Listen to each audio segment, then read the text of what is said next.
Oui, Excellence, la façon dont les uns et les autres s'empressent pour s'emparer des terres rares en Ukraine, cela me fait croire que finalement les vrais enjeux de cette guerre-là, est-ce que ce ne sont pas les minerais de l'Ukraine? Pourquoi toi tu crois que l'OTAN veut qu'on tue jusqu'au dernier Ukrainien? Pourquoi? Il le dit, c'est pas moi, je n'invente rien. Jusqu'au dernier Ukrainien. Pourquoi? Je vous ai expliqué ici que n'allons même pas dans le sous-sol, les terres même. L'Ukraine a les terres parmi les plus riches du monde, surtout le Donbass. Les terres parmi les plus riches du monde.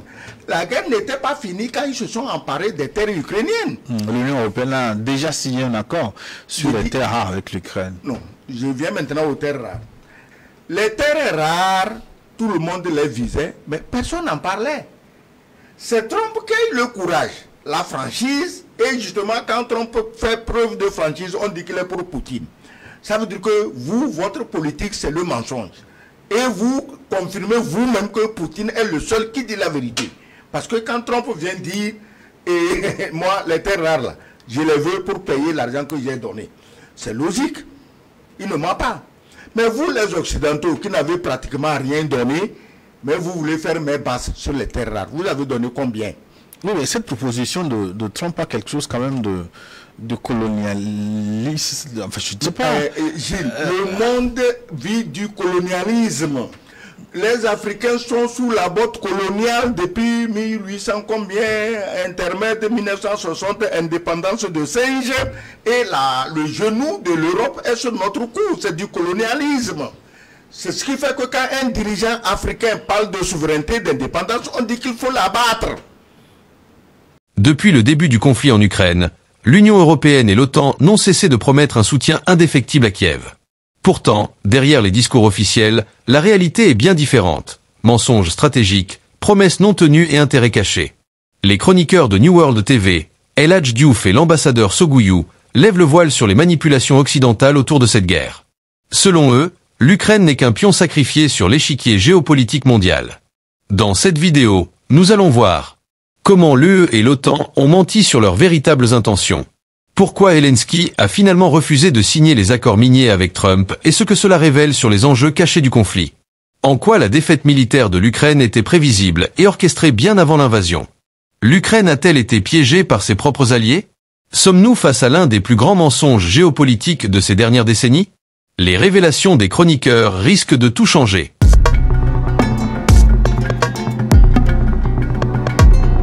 La Russie avait des difficultés, la Russie n'a pas d'armes, mais Trump la dernière fois carrément a dit que l'Ukraine était en déroute, l'Ukraine n'a plus de soldats, l'Ukraine n'a plus d'armes. Alors si l'actualité peut être falsifiée, l'histoire devient un tissu de mensonges. Mais non, l'histoire n'est pas un tissu de mensonges, au contraire, l'histoire ramènera la réalité. Mais dans cette guerre, il n'y a eu que mensonge. La Russie n'a jamais accepté de dire combien d'hommes ils ont perdu. Il y a eu mensonge et manipulation des deux côtés. C'est ça la vérité. À chaque fois que j'intervenais ici, je le disais, faites attention, on est dans une guerre, et la guerre, ce n'est pas les armes seulement, c'est également la guerre au niveau de la communication. Les Européens l'ont compris, j'ai toujours défendu le contraire ici en disant aux gens, je ne sais pas comment ils ont pu convaincre Zelensky pour qu'il accepte une guerre avec la Russie. Je ne sais pas. Voilà. J'ai toujours démenti cela en disant aux gens, je ne vois pas par quel extraordinaire l'Ukraine peut gagner la guerre, et je ne vois pas ces gens venir en Ukraine pour faire la guerre. Parce que n'oublions pas que des pays comme l'Allemagne, par exemple, c'est à cause de la guerre au niveau de l'Ukraine qu'ils ont revu leur budget militaire, parce qu'ils s'étaient mis dans la logique qu'il n'y aurait plus jamais de guerre sur le continent européen. Ouais. Si tu vois, aujourd'hui, il y a un réarmement massif sur le continent européen, avec l'arrivée de Trump, puisqu'on connaissait déjà son discours, il y a une sorte d'organisation de l'OTAN, où les États-Unis ne sont pas nécessairement leaders, parce qu'ils commencent à se rendre compte de plus en plus que les États-Unis ne seront pas nécessairement le parapluie pour les pays européens s'il y a la guerre. Mais ça, c'est la réalité. Maintenant, il est vrai qu'aujourd'hui, quand il y a un problème quelque part, en fonction du côté où on se situe, tout le monde fait de la manipulation. Et ce n'est pas aujourd'hui. La manipulation a toujours existé. Elle est devenue plus forte parce que les médias sont encore beaucoup plus présents aujourd'hui. Ça fait qu'effectivement, il suffisait que l'Ukraine gagne 4 mètres carrés dans la guerre en récupérant sur son territoire. On a fait un événement alors que tout le monde savait que ce n'était pas du tout un événement. Et il y a eu des cas où les Russes les ont piégés en se retirant. Ils sont venus, ils sont tombés dans le piège. Quand ils ont occupé, on a fait du bruit. Quand les Russes sont revenus, on n'a rien dit. Ça, on est habitué parce que nous sommes de la communication. Pour moi, ça n'a rien à voir avec l'histoire. L'histoire vient après. C'est-à-dire l'histoire viendra retracer toutes les vérités parce que dans cette guerre, tout n'a pas encore été dit comme dans toutes les guerres. C'est après qu'on va avoir les éléments les uns après les autres. Et c'est là où je vais profiter pour nuancer ce que l'Excellence a dit tout à l'heure. Sur l'argent qui a été donné à l'Ukraine, tout n'est pas en liquide. Oui, bien sûr. Il y a une partie, c'est des armes. Oui. Il y a une partie, même, c'est des armes que les Américains ont achetées chez les Européens, qui ne proviennent pas directement de l'arsenal des États-Unis. Mais maintenant, qu'on nous dit, pour moi, c'est la règle. Moi, je suis partisan de la gestion claire. En temps de guerre, comme en temps de paix. Il n'y a pas de raison que des gens s'enrichissent de façon illicite.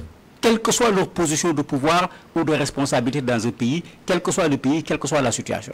Sur ça, je suis tout à fait d'accord avec Trump, bien qu'il va falloir qu'on fasse la même chose avec lui, parce qu'il a des casseroles qu'il traîne. Il ne faut pas qu'il essaye également de jouer à la sainteté alors qu'il traîne des casseroles sur ce plan-là. Oui, excellent. Est-ce que c'est la fin de l'Union sacrée au sein de l'OTAN pour soutenir l'Ukraine? Non, ce n'est pas la fin de l'Union sacrée, c'est la fin du mensonge. Si l'OTAN peut vivre autrement que dans le mensonge, bon, on peut la sauver. Elle peut se sauver elle-même. Mais comment tu veux, Gilles, que des médias connus invitent matin, midi, soir, des soi-disant généraux, des soi-disant colonels, des soi-disant journalistes débatteurs, pour nous dire matin, midi, soir, depuis 3 ans, ah non, demain la Russie va tomber, ils n'ont plus d'armes, Zelensky va faire ceci. Mais comment un officier militaire qui a fait même niveau lieutenant peut aller dire ça en direct dans une télévision? Mais c'est qu'ils ont mangé même le gris-gris de la honte, ils s'en foutent. Ben, écoute, si moi je suis un officier retraité et il y a une occasion d'arrondir mes fins de mois, eh ben on m'invite, je vais aller parler. Mais quand même, je vais réfléchir. Même si on me dit, dis ça, je vais nuancer. Mais comment tu veux que des gens qui se disent colonels, et ils sont en train, alors que nous parlons. Ah non. Ben, le langage commence pas à changer. Hein. Non, ils changent comment? Ils sont en train. J'ai dit que j'ai vu la dernière fois une pauvre poufiasse. Ah, on va prendre 200 avions, on va aller bombarder la Russie. Et quelqu'un sur le plateau là, lui a dit que ce qu'elle dit là, c'est dans les films qu'on voit ça. C'est-à-dire qu'on en est au niveau de Hollywood. Hein? Le héros qui se lève seul et il tue toute une armée et il revient triomphant à la maison.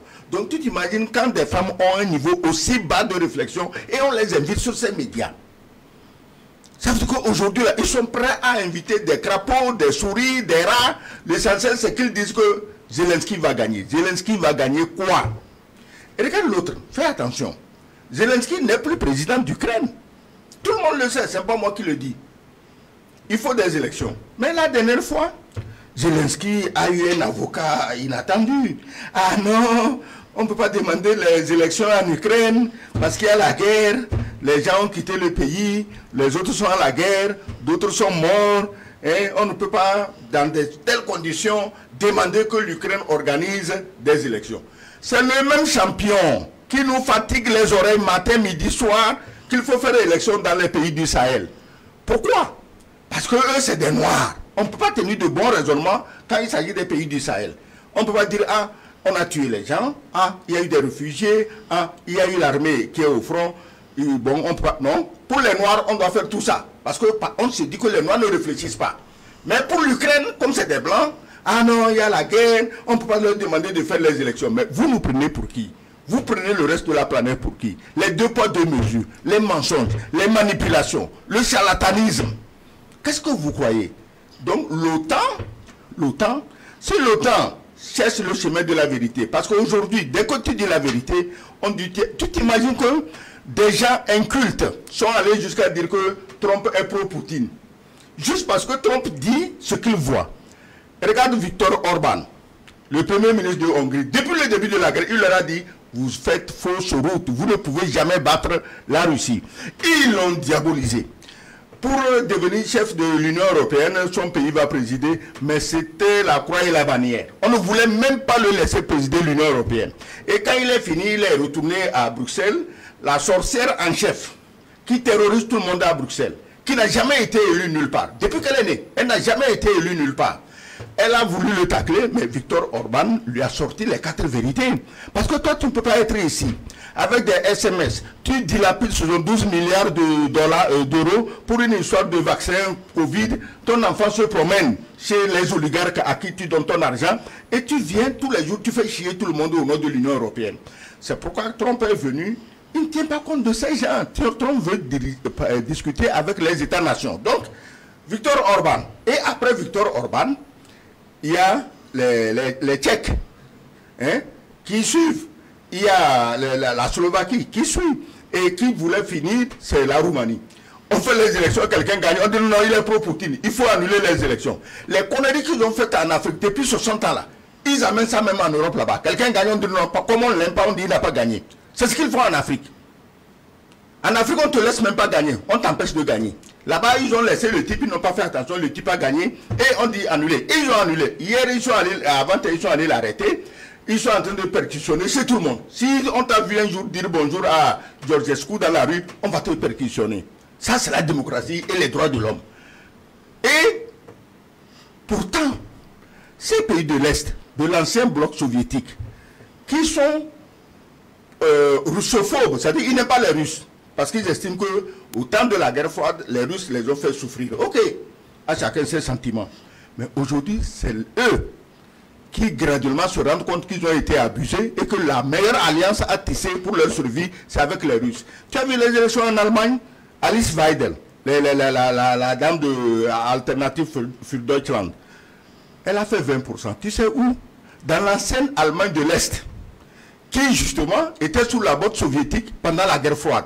C'est eux qui maintenant suivent Alice Weidel pour en finir avec les mensonges d'État qui font de Poutine le diable. Poutine, ce n'est pas le diable. Non seulement il n'est pas le diable, pour moi c'est un saint qui a été envoyé pour sauver le monde de la décrépitude. Voilà. Diouf, dans ce contexte-là, est-ce que l'Ukraine et les États, non, pas les États-Unis, l'Ukraine et l'Europe poursuivront-elles seules la guerre sans les États-Unis?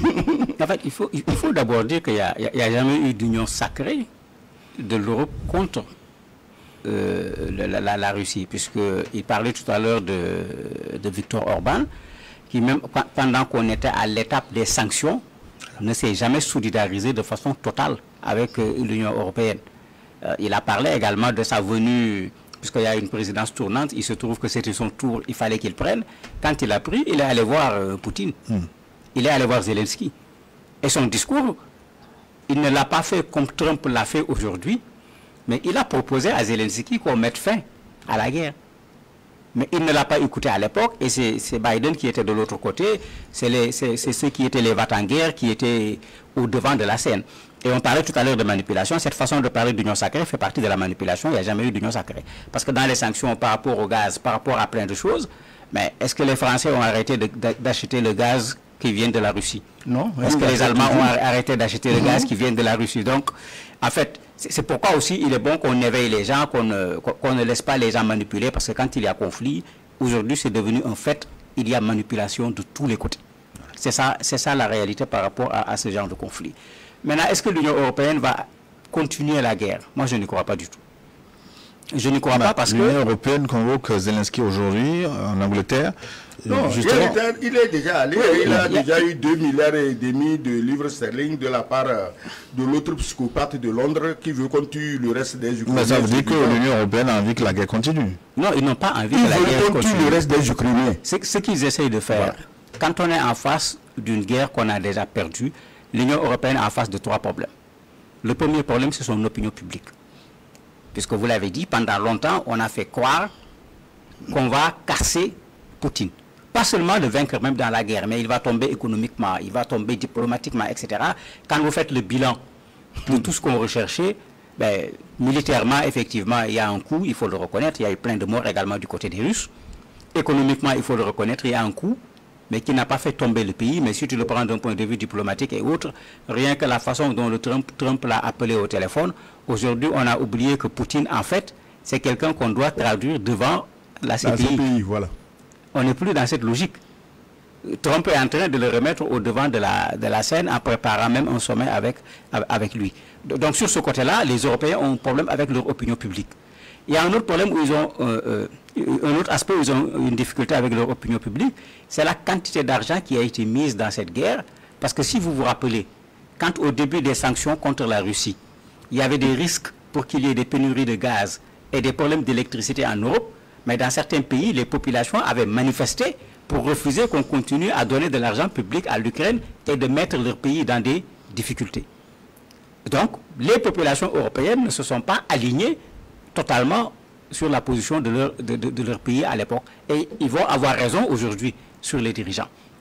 Le troisième élément qui est nouveau, c'est l'arrivée de Trump. Les Européens veulent bien sortir de la guerre. Ils l'ont dit tous, à un certain moment, qu'ils sont prêts à sortir de la guerre, mais ils disaient que ça doit commencer par Zelensky. C'était ça leur propos. Le problème aujourd'hui, c'est qu'on est en train de finir la guerre sans les Européens, sans Zelensky, puisque c'est ce que Trump a fait quand il a appelé Poutine. Ils se sont entendus sur quoi? Je ne sais pas, parce que je n'ai pas tous les éléments de leur conversation. Ce qui est sûr, c'est que chacun a trouvé son compte dans ce qu'ils veulent faire. Mais dans cela, les Européens se sont trouvés totalement écartés. Paris a essayé un sommet qui n'a pas véritablement donné les résultats, parce que là-bas également, vous parlez d'union sacrée, on s'est rendu compte que les postures ne sont pas les mêmes. La Grande-Bretagne est en train d'essayer actuellement, je ne sais pas ce que ça va donner comme résultat. À mon avis, sur ce troisième aspect, l'Europe essaie juste de sortir avec la tête un peu haute. C'est-à-dire qu'on fasse des négociations. Quand le président français parlait de mettre des soldats autour de la frontière, y compris avec le pays de Orban, c'est une façon de dire, bon voilà, nous sommes là, on a protégé l'Ukraine jusqu'au bout. Parce qu'une chose est sûre, je l'ai toujours dit, l'Ukraine ne va pas gagner cette guerre.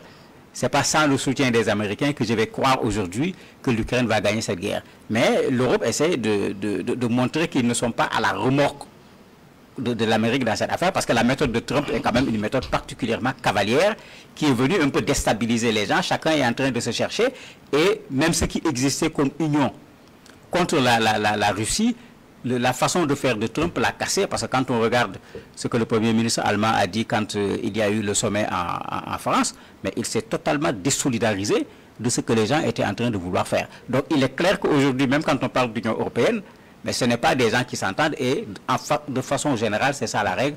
Il est extrêmement rare que l'Union européenne ait réussi à s'entendre sur les questions concernant les affaires étrangères. Sur d'autres aspects, oui, mais sur les questions étrangères, généralement, c'est difficilement qu'ils parviennent à avoir un compromis. Oui, Excellence, la façon dont les uns et les autres s'empressent pour s'emparer des terres rares en Ukraine, cela me fait croire que finalement les vrais enjeux de cette guerre, est-ce que ce ne sont pas les minerais de l'Ukraine? Mais pourquoi toi tu crois que l'OTAN veut qu'on tue jusqu'au dernier Ukrainien? Pourquoi? Il le dit, c'est pas moi, je n'invente rien. Jusqu'au dernier Ukrainien. Pourquoi? Je vous ai expliqué ici que n'allons même pas dans le sous-sol, les terres même. L'Ukraine a les terres parmi les plus riches du monde, surtout le Donbass. Les terres parmi les plus riches du monde. La guerre n'était pas finie quand ils se sont emparés des terres ukrainiennes. L'Union européenne a déjà signé un accord sur les terres rares avec l'Ukraine. Non, je viens maintenant aux terres rares. Les terres rares ukrainiennes, une raison supplémentaire pour qu'on tue tous les Ukrainiens.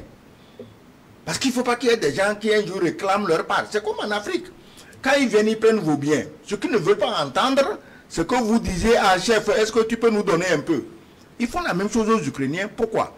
Parce que les Ukrainiens, c'est des Slaves. D'abord, actuellement, je dis, oh, ces pauvres Slaves-là s'entretuent, les Russes, les Ukrainiens, c'est des Slaves. Et à côté, il y a les Anglo-Saxons, il y a les Germains, il y a les Gaulois, les autres, hein, tu sais de qui je parle. Donc, il dit, laissez les Slaves-là s'entretuer, nous, on ira prendre leur richesse. Les terres rares, tout le monde les visait, mais personne n'en parlait. C'est Trump qui a eu le courage, la franchise, et justement, quand Trump fait preuve de franchise, on dit qu'il est pour Poutine. Ça veut dire que vous, votre politique, c'est le mensonge. Et vous confirmez vous-même que Poutine est le seul qui dit la vérité.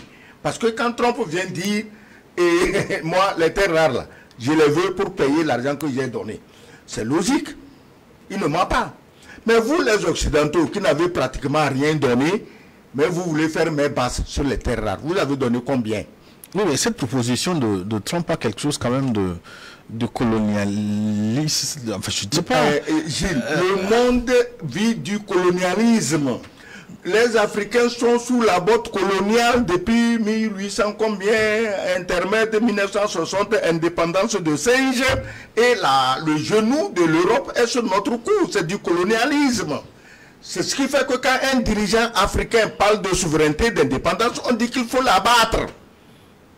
C'est devant toi, non? Est-ce que j'invente quelque chose?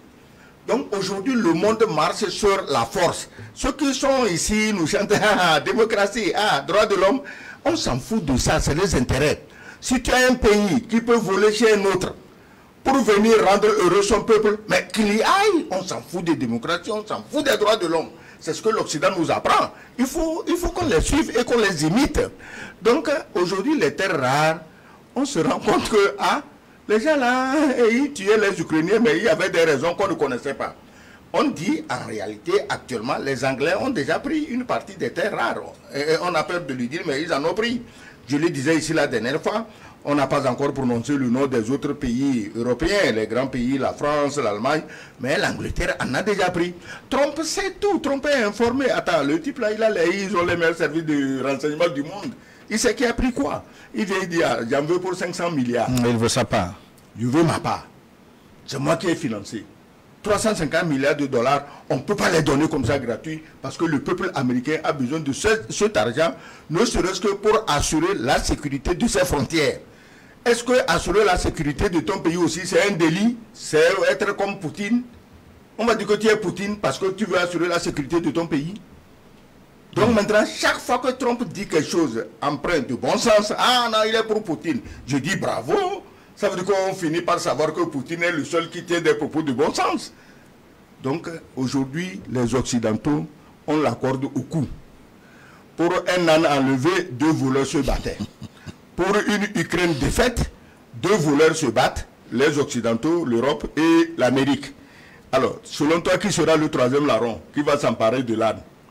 Parce que la Russie peut finalement récupérer toutes ces terres. Merci. Et l'affaire est terminée. Merci, tu comprends vite. Le 3e larron est assis à Moscou, il ne dit rien. Oui, Mamadou Diouf, finalement, Zelensky s'est fait avoir grossièrement. Je ne veux pas parler de Zelensky parce qu'il n'est pas seul. Il a été suivi quand même par des troupes ukrainiennes, par milliers. La population était visiblement derrière lui. Donc l'Ukraine tout entière, de bout en bout, s'est fait avoir. Oui, ça c'est clair. C'est clair que... en fait, Zelensky s'est fait avoir. Zelensky avait son plan. Il a échoué parce que je ne crois pas que Zelensky avait imaginé que les choses allaient se terminer de la sorte. S'il l'avait imaginé, je ne crois pas que quelqu'un de sensé aurait pu rentrer dans cette aventure-là. Mais un mot sur cette question des terres rares-là. Il faut rappeler que de façon générale, ce qui se passe aujourd'hui, quand on déclare les causes des guerres, les déclarations sont fausses. Qu'est-ce que les Américains avaient dit pour attaquer l'Irak? Qu'est-ce qu'ils avaient dit pour attaquer l'Afghanistan? Les armes chimiques.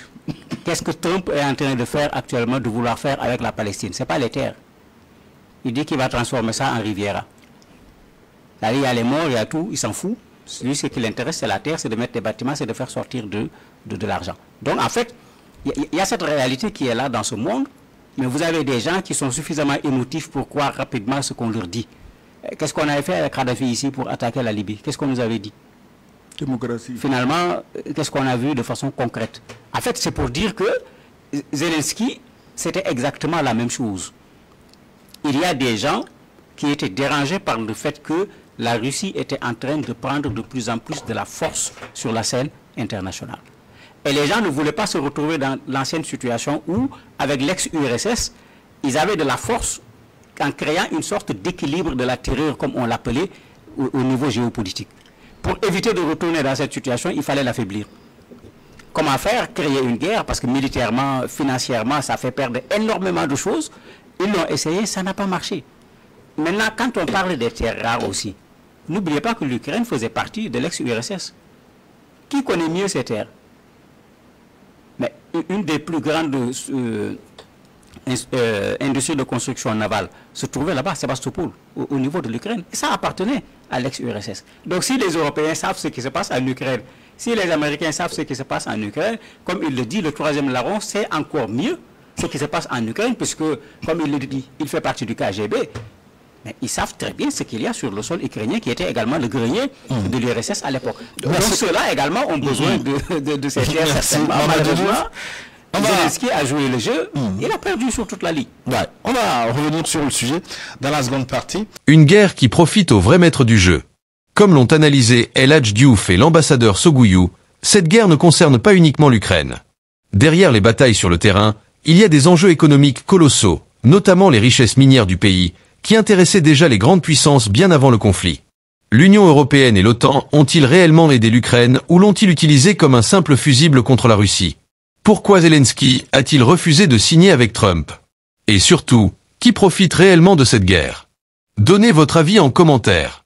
Cette guerre est-elle un désastre stratégique ou un plan bien orchestré? Partagez cette vidéo pour que la vérité éclate. Abonnez-vous pour ne rien manquer de nos prochaines analyses.